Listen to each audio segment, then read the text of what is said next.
दोस्तों, उत्तर प्रदेश के बरेली से एक बार फिर एक ऐसा मामला सामने आया है जिसे सुनने के बाद आप सोचेंगे कि प्रेम प्रसंग के नाम पर कुछ लड़के किस तरह से मुस्लिम लड़कियों के साथ ज्यादती करते हैं। एक मामला सामने आया है उत्तर प्रदेश के बरेली से इस तरह के कई सारे मामला पहले भी सामने आ चुके हैं। न जाने क्या वहां का मामला है, किस तरह से वहां लोग इस तरह का काम कर रहे हैं और क्या कुछ संगठन काम कर रहा है, इसका अंदाजा आपको पहले भी हुआ होगा और इस खबर के बाद भी हो जाएगा। पूरा मामला यह है कि उत्तर प्रदेश के बरेली की रहने वाली एक लड़की जिसका नाम जुलेखा है, उसे 5 साल पहले प्रतीक जाट नाम के एक लड़के से मोहब्बत हो जाती है।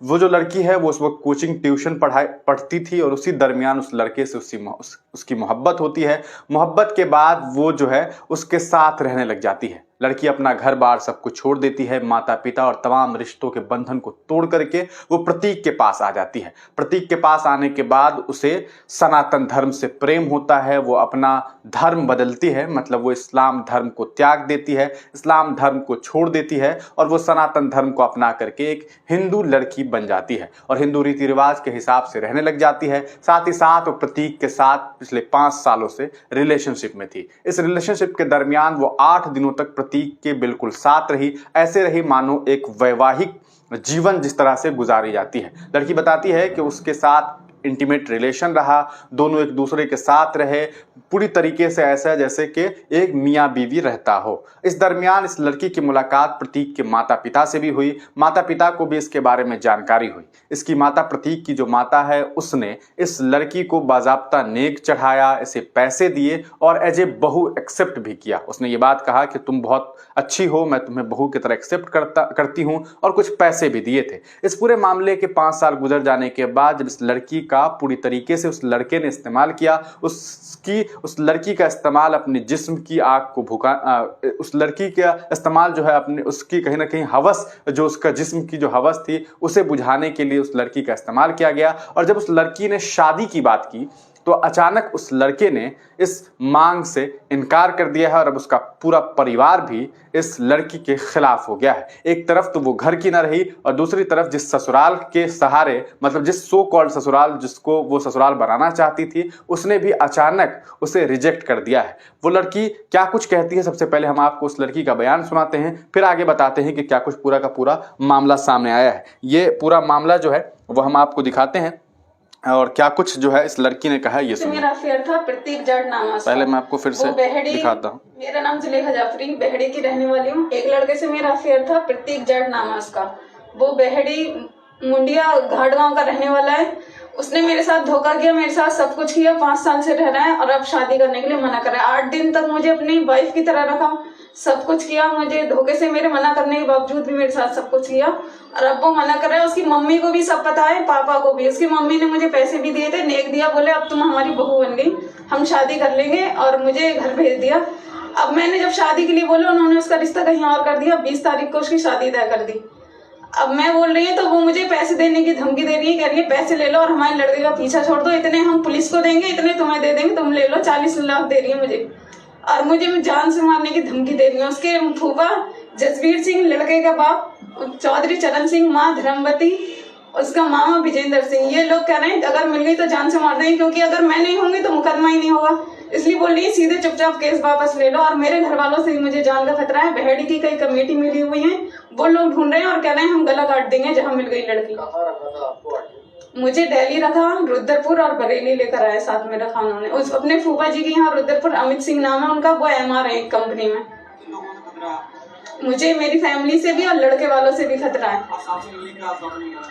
सर ने कार्रवाई मुकदमा किया है, FIR के लिए मैंने बोला है, आज FIR होगी। मैंने काफी दिन से टाइम दिया हुआ था, शायद वो मान जाए, पर वो लोग नहीं मान रहे हैं और जान से मारने की धमकी दे रहे हैं। लड़के वाले से भी खतरा है। हम कोचिंग सेंटर पढ़ते थे, वहीं मिला। तो ये पूरा का पूरा मामला है दोस्तों। आपने सुना कि किस तरह से ये पूरा का पूरा मामला जो है वो सामने आया है और ये उत्तर प्रदेश के बरेली का मामला है। ये लड़की खुद का नाम जुलेखा बताती है। ऐसे प्रतीक जाट नाम के एक लड़के से प्रेम होता है, कोचिंग में प्रेम प्रसंग होता है, दोनों आपस में रिलेशनशिप में भी रहते हैं, 8 दिनों तक वैवाहिक जीवन गुजारते हैं। साथ में लड़के का जो परिवार है, उसकी जो माता है, वो इसे बहू की तरह एक्सेप्ट करती है। लेकिन अब उसी लड़के की माँ ने उस लड़के का कहीं और रिश्ता कर दिया और अब ये लड़की जो है वो गुहार लगा रही है। उस लड़के का जो परिवार है ये इसे 40 लाख रुपया तक देने के लिए तैयार है इस लड़की को, ताकि ये जो लड़की है वो चुप रह सके और इस मामले को खत्म किया जा सके। तो ये हाल होता है प्रेम प्रसंग में कि एक तो पहले इस लड़की को उसके घर से निकलवा दिया, घर से बेघर हो गई, घर वाले अलग इसके ऊपर लगे हुए हैं। इस लड़की का जहाँ तक आरोप है कि मुझे जो है मेरा जो परिवार है वो भी मारने के लिए तत्पर है और मेरा ससुराल वालों ने जो है वो छोड़ दिया है। ससुराल वाले क्या मतलब सो कॉल्ड ससुराल वाले तो बने नहीं। शादी से पहले ये लोग रिलेशनशिप में रही और उसके बाद धर्म बदला, सब कुछ तब्दील कर लिया और अब ये हाल हो गया है कि कोई इसका साथ नहीं दे रहा है। अब इस पूरे मामले पर सवाल ये उठता है कि आखिर इस तरह के मामला क्यों सामने आए हैं।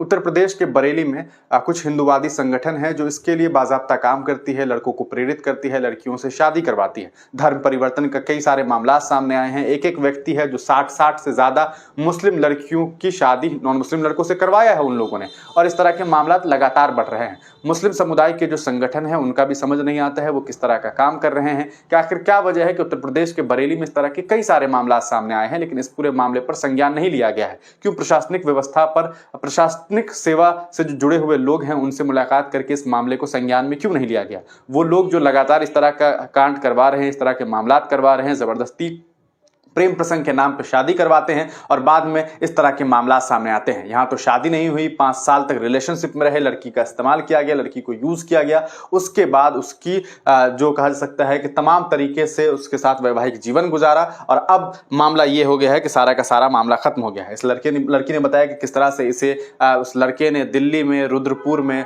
बरेली में ले जा करके रखा, वहाँ अलग अलग रिश्तेदारों के यहाँ उसको रखता था, वहाँ रह करके ये मियाँ बीवी किस तरह रहने लगे, लेकिन उनके साथ जो है कोई कहा जा सकता है कि रिलेशन जो है, पहले तो रिलेशन जो बना उस रिलेशन का कोई रिजल्ट नहीं सामने आया, उसकी शादी नहीं हुई और अब ये लड़की गुहार लगा रही है प्रशासन के लोग से। अब सवाल ये उठता है कि क्या प्रशासन इस लड़की की मदद करेगा, क्या इस लड़की को इंसाफ मिलेगा या नहीं मिलेगा, ये तो वक्त बताएगा। इस पूरे मामले में आपको कौन जिम्मेदार लगता है? कहीं ना कहीं ये लड़की खुद भी जिम्मेदार है कि उसे इस पूरे मामले को समझना चाहिए था। अगर इसे प्रेम प्रसंग था तो पहले शादी करती, उसके बाद धर्म तो बदला ही था, कम से कम शादी कर लेती, शादी करके अपना जैसा जीवन गुजारना था वैसा रहती। लेकिन यहाँ इसने अपना घर छोड़ दिया, अपना मजहब छोड़ दिया, उस प्रतीक के लिए, उस प्रतीक जाट के लिए जिससे उसको मोहब्बत थी, लेकिन उसने इसे दरकिनार कर दिया है। अब न वो लड़का चाहता है इसे शादी करना, न उसका घर परिवार, और इसे पैसा दे करके साइड करना चाहता है। इस पूरे मामले में कौन आपको जिम्मेदार लगता है, किसकी आपको गलती लगती है? अपनी राय कमेंट सेक्शन में जरूर दीजिएगा। तब तक के लिए दीजिए इजाजत, फिर मिलेंगे किसी नई वीडियो के साथ, किसी नई पेशकश के साथ।